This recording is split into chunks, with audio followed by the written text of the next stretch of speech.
अपना बाजार, आपका बाजार, हमारा बाजार, हम सबका बाजार, आप लोगों के बीच में है अपना बाजार। ललितपुर वासियों के लिए लेके आए हैं अपना बाजार, एक ऐसा बाजार जहां पर आप सबके लिए मिलेगी क्वालिटी और वैरायटी की बेमिसाल पेशकश। भारी भरकम डिस्काउंट के साथ आप लोगों के बीच उपस्थित है अपना बाजार। त्योहारी मौसम के बीच में आप लोगों के बीच घरेलू शॉपिंग का सबसे अच्छा जरिया है अपना बाजार। हुड्डैत मार्केट, स्टेशन रोड, ललितपुर।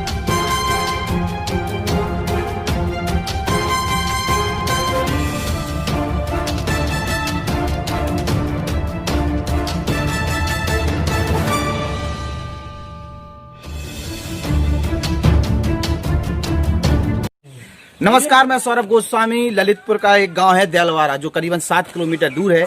हम वहां पर उपस्थित हैं। कानपुर से बहुत से लोग आए हैं, व्यापारी भी हैं, गांव में भी रहते हैं, वहाँ कानपुर में भी रहते हैं। क्या स्थिति बदली है गांव की शहर की अपेक्षा, और वर्तमान में सरकार की जो नीतियां हैं उस पर क्या कहते हैं, आइए जानते हैं। सर नमस्कार। नमस्कार। कैसा लग रहा है गाँव में आके? गांव में हमारे आके जो है पहले में अब में बहुत परिवर्तन हो गया है। पहले गांव का विकास नहीं था, अब आने के बाद बहुत विकास हो गया गांव का। हमारे गांव में सड़कें बन गई हैं, लाइट की व्यवस्था हो गई, सारे जो तालाब पुराने थे वो सब व्यवस्थित हो गए हैं। तो गांव का विकास जो है यहाँ के प्रधान ने बहुत अच्छा किया। नहीं, सरकार की बताइए। योगी सरकार का काम का दिख रहा है, मोदी सरकार का दिखा। योगी सरकार का बहुत बड़ा विकास का जो है मुद्दा, जो मोदी जी का विकास का मुद्दा है, उसके लिए विकास जो है, लेकिन योगी जी के साथ गद्दारी हो रही। कर्मचारी जो है योगी जी को पुलिस की धांधली चल रही, प्रशासन जो है उनका साथ सरकार की जो विकास की नीति है वो गांव तक तो पहुंच रही, गांव तक, लेकिन जो कानून व्यवस्था या जो पुलिस है वो क्या, वो जो है पूरा उसका जो है उपयोग नहीं कर पा रहे। योगी जी को जो है वो ऊपर से तो दिखाते हैं लेकिन अंदर से करते नहीं है। उसके लिए योगी जी का साथ देना चाहिए प्रशासन को, वो नहीं दे रहे हैं, है ना। चलिए, हमारे साथ गांव के ही एक स्थानीय लोग हैं जो बोल रहे हैं, इन्हीं से जानते हैं गांव में क्या हो गया गांव में। आप अरे आप बताइए, आप लगातार विरोध कर रहे हैं, आप बताइए क्या है, क्या गांव में क्या होगा, आप कुछ तो बोले। गांव के किसानों के हैं, आवास भी बने हैं, लेटरिन बाथरूम भी बनी है, मतलब शौचालय वगैरह सब कंप्लीट है। अब जो कुछ लोगों ने जरूर पैसा खा के नहीं बनाई है। सरकार की स्कीम पहुंची है। कानून व्यवस्था की स्थिति क्या है? कानून व्यवस्था की क्या है कि पुलिस को आतंक है। वैसी कानून व्यवस्था ठीक है, गुंडागिर्दी तो नहीं हो रही? वैसी गुंडागिर्दी नहीं हो रही, पुलिस करवा रही। मालवी जी, क्या स्थिति है गाँव की? गाँव की स्थिति देखिए बहुत ही अच्छी है। गाँव में विकास बिल्कुल मोदी जी की तरह दिखाई दे रहा है। मोदी जी बोले, मोदी जी यहाँ चाह रहे हैं, वैसा विकास मेरे गांव में दिखाई पड़ रहा है। हमारे गांव में बहुत ही अच्छी सीमेंटेड रोड वगैरह बना दी गई है। प्रधान ने बहुत ही अच्छे काम कराए हैं, जिससे कि गांव एकदम साफ सुथरा और चमन की तरह दिखाई पड़ रहा है। जो सरकार, जैसे मोदी जी ने जो स्कीम्स बनाई वहाँ जमीनी लेवल पे इम्प्लीमेंट हुआ है, तो ब्यूरोक्रेसी ने काम तो किया है। अभी बोले ब्यूरोक्रेसी कि जो पुलिस डेली ना चेकिंग करती है, पुलिस लूटती है गरीब आदमी। हाँ, वो गरीब जो है उसके लिए अभी कुछ योगी जी का एक फरमान आया था कि जो पुलिस है वो चेकिंग नहीं करेगी, बट यहाँ पर देखा जा रहा है कि रोज पुलिस वाले गाड़ियों पर चेकिंग कर रहे हैं, अवैध वसूली। सरकार तो नहीं की है उन्हीं ने, भैया वो नियम बना तो ना उस हिसाब से चालान हो रहे हैं। नहीं, उन्होंने चालान तो हो रहे हैं, बट कुछ पुलिस की मनमानी भी हो रही है उसमें। पुलिस की मनमानी हो रही है, मतलब आम खास का क्या मनमानी का मतलब क्या? आम खास आदमी को चालान किया जा रहा है। देखिए, कुछ तो नियम के तहत किए जा रहे हैं, कुछ नियम के विरुद्ध भी किए जा रहे हैं। अब केवल सरकार की कोई अच्छी स्कीम जो आप सरकार की तो हर स्कीम इतनी अच्छी चल रही है। देखिए, मोदी जी सबका साथ सबका विकास। आज गांव में देखिए हर आदमी संपन्न हो गया है, सबके पास गाड़ी मोटर घर सब अच्छा हो गया, कच्चे मकान सब खत्म हो गए हैं, पूरे पक्के मकान बन गए हैं। तालाब की कितनी गहरी खुदाई करा दी कि पानी पूरे साल रहता है। हाँ, तो सपा शासन में भी हुई थी, लेकिन सरकार के द्वारा ही तो हुई थी। मोदी जी थे, मोदी जी थे, केंद्र में मोदी जी थे। अच्छा, महंगाई आप देख रहे होंगे इस समय, टमाटर आलू सबके रेट बहुत बढ़ चुके हैं। महंगाई का तो देखिए रीजन है कि अधिकतम बारिश समय पर महंगाई होती है। कभी आलू 10 रुपए किलो बिक रहा था, आज 35 रुपए, कल फिर से। जब आप लोग मतलब बीजेपी की सरकार सत्ता में नहीं थी तो बहुत उद्यम करते थे, स्मृति ईरानी जी चूड़ी नहीं, ऐसा कुछ नहीं है। आप तो महंगाई उससे ज्यादा बढ़ गई? नहीं, महंगाई उससे ज्यादा नहीं है। उसके साथ साथ क्या है कि जो है कोरोना काल चल रहा था, तमाम किसानों ने काम नहीं कर पाया। अधिक बारिश होने के कारण बहुत सारी फसलें नष्ट हो गई हैं, दोबारा उसको बो नहीं पाया। तो इस वजह से महंगाई के कारण ये पूरी कुछ तो जो है जो स्टॉकिस्ट कालाबाजारी में रोक लगा दी कल सरकार कालाबाजारी ने। के लिए, और कल ही सरकार ने कालाबाजारी में रोक लगाई कि 2 टन से ज्यादा कोई स्टॉक नहीं कर पाएगा, तो ये महंगाई ये 2-4 दिन में ही खत्म हो विपक्ष जाएगी। तो बहुत चीख रही, कुछ नहीं हो रहा, कुछ नहीं हो रहा, रोजगार बेरोजगार सब खत्म। देखिए विपक्ष का काम है चीखना। आज पढ़े लिखों को रोजगार मिल रहा है, जो सत्ता में जा रहे हैं वो पढ़े लिखे लोग जा रहे हैं, मतलब घूसखोरी नहीं है, बिल्कुल निष्पक्ष भर्तियां हो रही हैं। पारदर्शिता इसीलिए जो विपक्ष की बौखलाहट सामने दिखाई दे रही है। वो क्योंकि बीजेपी सरकार में पारदर्शिता बहुत पूरी स्पष्ट हो गई है। लोग कह रहे हैं घूसखोरी है, वो सब है। नौकरियां जो योगी जी ने शिक्षकों की 69,000 भर्तियां पूरी कर दी, और भी जो है सचिवालय में नौकरियां निकल रही हैं। आने वाले टाइम में और भी अभी कानपुर की क्या स्थिति है? कानपुर का बहुत विकास हो रहा है। हमारे कानपुर की जो है जो वहाँ पे डीएम है, उन्होंने कोरोना जो रोज 500 के निकलते थे, आज जो है कोरोना की स्थिति कंट्रोल कर दी। 30-40 केस 30-40 के रोज हो गए। रिकवरी रेट 93% हो गया। तो इससे अच्छा और क्या कर सकते हैं। पूरे शहर की स्वच्छता, पूरी लाइटें सही हो गई, रोड सही हो गई। जो शहर के अंदर अवैध चट्टे थे वो सारे चट्टे खाली करा के पूरे नगर की नालियां साफ हो रही हैं। मोदी जी ने लॉकडाउन लगाया तो विपक्ष ने यह प्रश्न खड़े किए कि अनमेच्योरिटी के साथ लॉकडाउन लगाया गया, आनंद फानंद में लॉकडाउन, तैयारी पूरी नहीं थी, लोगों को पैदा तैयारी उसी की करना वजह से चाहिए। आज अगर आज बहुत मोदी जी लॉकडाउन नहीं लगाते, विपक्ष का कोई प्रधानमंत्री महामारी होता, फैली होती आज। तो महामंत्री पूरे देश में इतनी महामारी फैली होती कि देश को आधी जनसंख्या खत्म हो जाती। मोदी जी के रहने से आज हमारा देश इतना विश्व नंबर 1 पे है कोरोना रोक। स्कूल बंद रहे, पढ़ाई लिखाई बहुत दिक्कत हुई, क्या सोच रहे हैं, क्या तैयारियां हैं? हमारी ये तैयारियां हैं कि स्कूल बंद रहने से महामारी में संक्रमण में बहुत मतलब रुकावट आई है। यद्यपि अगर स्कूल खुल जाते तो हो सकता है कोरोना संक्रमण बढ़ जाता, जिस कारण और ऑनलाइन पढ़ाई सुविधा थोड़ी अभी क्या है कोरोना काल में ये आवश्यकता के अनुसार चल रही है, लेकिन इसमें थोड़ा थोड़ा विचार किया जाएगा और कोरोना संक्रमण जिस प्रकार कम होगा उस प्रकार से धीरे धीरे स्कूल खोले जाएं। क्योंकि क्या है कि अगर कंटिन्यू अगर ऑनलाइन पढ़ाई चलेगी तो इस पे क्या है थोड़ा विकास पे भी कमी आएगी। जो आपस में लोगों बच्चों का मेलजोल होता है, सामाजिक ज्ञान जो है उनका वो खत्म होगा। चलिए दीपू मालवी जी हमारे साथ खेल के बड़े शौकीन हैं, जब भी आते हैं बल्ला पकड़ लेते हैं देलवाड़ा में आने के बाद खास तौर से। तो अब देखते हैं, देखो ठेकेदार भी हैं, व्यापारी भी हैं, कैसी ठेकेदारी चल रही है, काम वाम चालू है कि 300 करोड़ से नीचे के प्रोजेक्ट पे तो वैसे ही कुछ नहीं आ रहा? नहीं, कुल मिला के हम ये कहना चाहेंगे कि जो 1947 में जब से भारत स्वतंत्र हुआ है तब से 50-60 साल जो कांग्रेस ने मतलब देश में राज्य किया, एक तरीके से लोकतंत्र का केवल नाम था और राजतंत्र चला है। उनके पहले पता चला कि जवाहरलाल नेहरू, उनकी पुत्री इंदिरा गांधी, राजीव गांधी, इस तरीके से मतलब है उन्होंने कुछ किया नहीं, केवल एक राजतंत्र चल रहा था, नाम था लोकतंत्र का। तो मोदी जी के आने के बाद इतनी व्यवस्था चरमराई हुई थी, देश में कुछ हुआ ही नहीं था। और दूसरी बात है कि सोनिया गांधी हो या राहुल गांधी हो, वो जमीनी स्तर पर तो उनको कुछ पता नहीं है कि हकीकत में लोगों की क्या समस्या है। जैसे कि आप ये शौचालय को देखते हैं, मोदी जी ने एक नारा दिया था कि लोग मंदिर चला रहे थे, मंदिर बनाओ। उन्होंने कहा था कि देवालय से पहले शौचालय, क्योंकि वो जमीनी आदमी है, उन्हें पता है कि लोगों की बेसिक समस्याएं क्या है गाँव में। मतलब शौचालय कितनी बड़ी समस्या थी। एक पिक्चर आई थी, आपको पता है कि वो अक्षय कुमार ने पिक्चर बनाई थी, टॉयलेट एक प्रेम कथा। उसमें कितना आपने देखो कि मतलब कितनी ज्यादा दिक्कत थी, विशेष रूप से औरतों को कितनी दिक्कत होती थी। सुबह 4 बजे से उठ के लोग मतलब बाहर जाना पड़ता था और सुबह मतलब बहुत ज्यादा दिक्कत थी उसमें, मतलब तो शौचालय उन्होंने मतलब नब्ज पकड़ी कि लोगों को सामान्य समस्याएं क्या है आम व्यक्ति की, जैसे कि शौचालय बनवाया, बहुत अच्छा काम किया। लोगों को गरीबी थी, उनके पास कच्चे घर थे, वो दिक्कत थी, उन्होंने वो समस्या दूर करी। आवास बनवा दिए, उज्ज्वला योजना लाके लोगों की जो मतलब धुएं में खाना बनाना पड़ता था वो उन्होंने स्कीम लॉन्च करी है, वो किया है। धीरे धीरे आम जनजीवन के स्तर को उन्होंने छोटी छोटी समस्या करके एक जो लेवल है समाज नागरिक संहिता की तरफ बढ़ रहे हैं, लोगों को बराबर आर्थिक दृष्टि से सुदृढ़ बना रहे हैं। तो मोदी जी ने बहुत ही अच्छा काम किया है। और जो उत्तर प्रदेश में योगी जी जो काम कर रहे हैं तो मोदी जी की तर्ज पर ही उनके ही स्कीमों को इम्प्लीमेंट कर रहे हैं। कानून व्यवस्था तो संभाल नहीं पा रहे योगी जी। नहीं, वो जब ये दहाड़ा था 2-4 को निपटाता हो जाता। नहीं, वो ऐसा नहीं है। कानून व्यवस्था तो हमेशा से ऐसा कानून व्यवस्था क्या है कि आपको पता है कि कानून योगी जी की जो इसमें जो पुलिस प्रशासन है उसमें मुलायम सिंह यादव ने चुन के मतलब जातिवादी हिसाब से भर्तियां करी थी और वो सब बड़े बड़े पदों पे सारे मतलब वही लोग बैठे हुए हैं।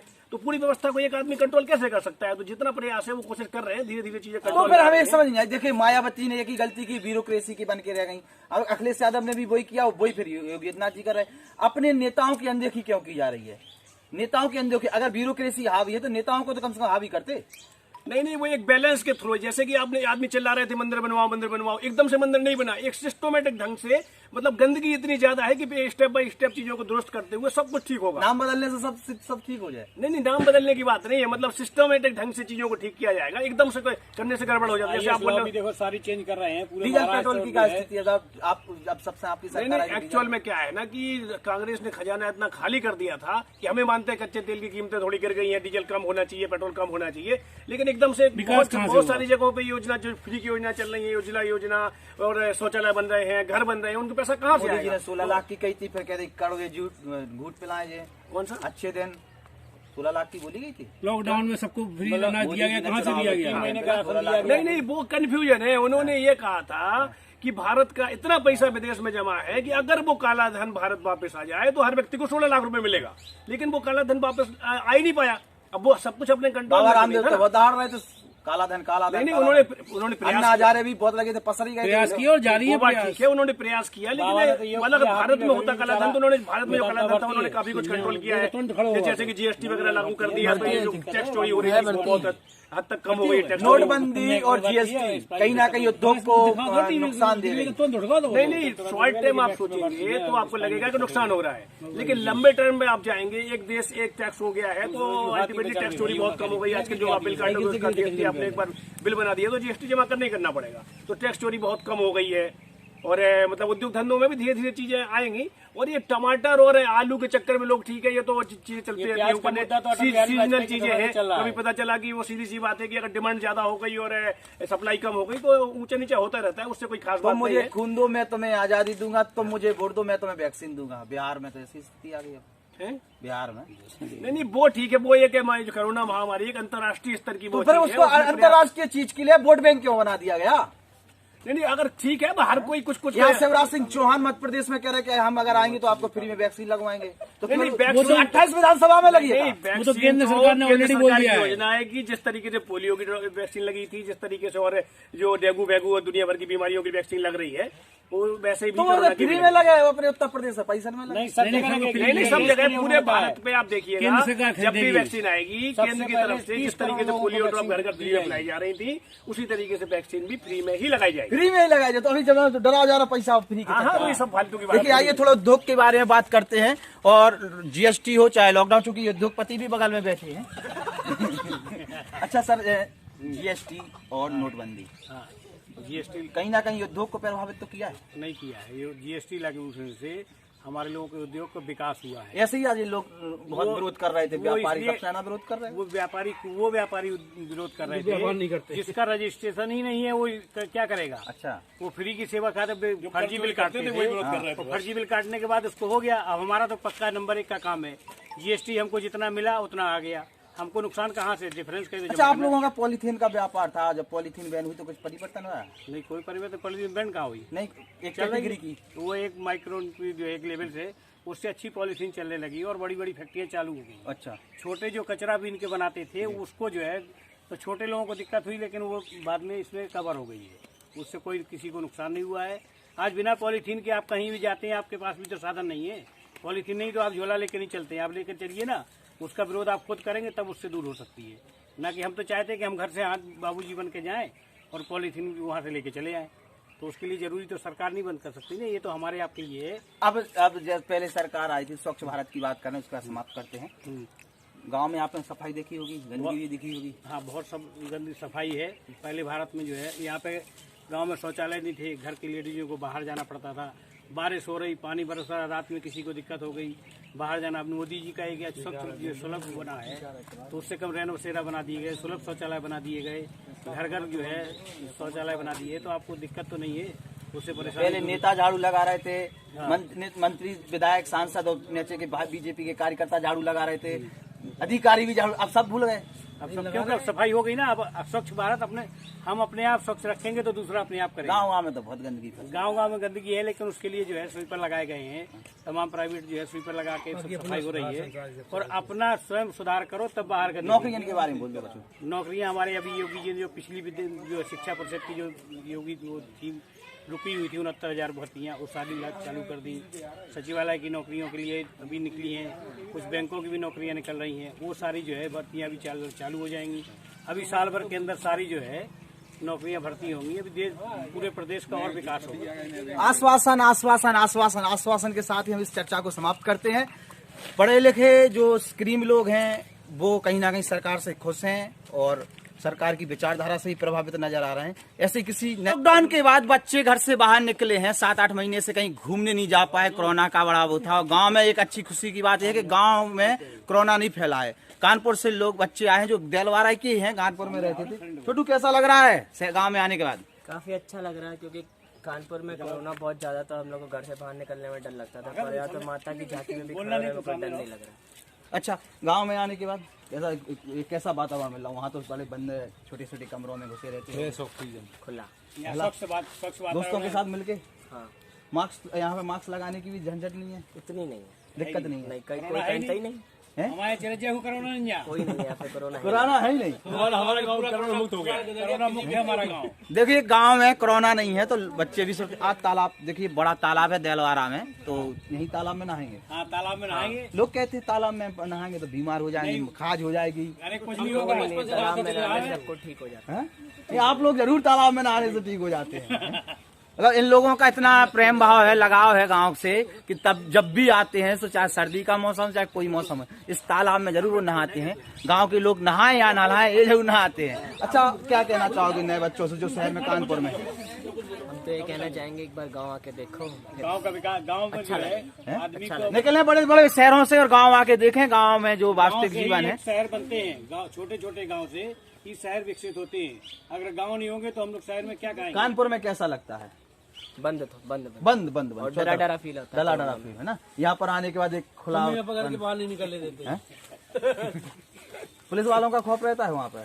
किसका खौफ रहता है? पुलिस वालों का। पुलिस वालों मतलब सख्ती ज्यादा है। मार्क्स को लेकर चालान भी कर दिया जाता 100 रुपए का चला दे। है। कभी आपका हुआ अभी का? अभी तो नहीं हुआ। नहीं। और बाइक तो नहीं चला रहे अभी? चला लेते, बाइक कार सब चलाते हैं। ड्राइवर लाइसेंस नहीं है उसके बाद भी? नहीं, लाइसेंस बन गया है, बन गया, अंडर एज वाला बन गया। अंडर एज वाला बन गया है। चलिए ठीक है, जागरूक लोग हैं, अच्छी बात है। गाँव में आते। बहुत बहुत धन्यवाद आप सभी का।